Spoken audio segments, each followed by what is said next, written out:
So tuluyan na nga iniwan ni Casper si Norman, ano? Gaya nga na post ko nung nakaraan, naghahanap na ng trabaho si Casper. Tipong move on na talaga. Nung isang araw nga may post si MG, sabi nga, breaking news, Casper, tuluyan na iniwan si Norman Mangusin. Tapos na po talaga this time, yung 3 months na delayed na sa sahod niya, 4 months na ngayon, wala na.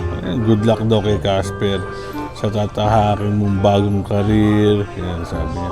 But anyway, yun nga, naintindihan niyo na, di ba? Parang wala na talaga, nag-move on na si Casper. Yung naubos na pasensya. Wala ka na kay FLM. Oo, wala na ako yan. Wala na ako kay boss. Nag-apply tayo ng ibang trabaho. Kita naman natin si Casper, talagang loyal kay, kay Norman.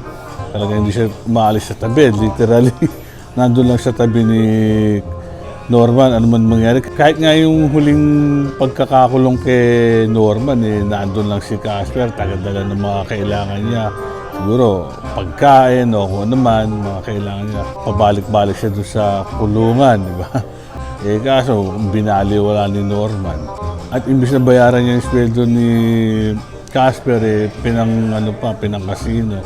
Ang tao kasi kahit gaano kabait yan, kahit gaano pa ka-loyal siya, kahit pa malalim ang pinagsamahan nyo noon, pagpatuloy na ganyan ang ginagawa, hindi binabayaran yung tama, tapos niloloko, ginagago, eventually mawawalan talaga ng pasensya yan. Yun nangyari kay Casper. Dapat talaga pahalagahan natin yung mga kaibigan natin, yung mga taong tumutulong sa atin, yung mga taong nagmamalasakit. Kapag katulad tayo nito ni Norman, bigla na lang kakalas yung mga taong malapit sa atin. At yun nga nangyayari din, bukod kay Casper. Asa na yung ngayon?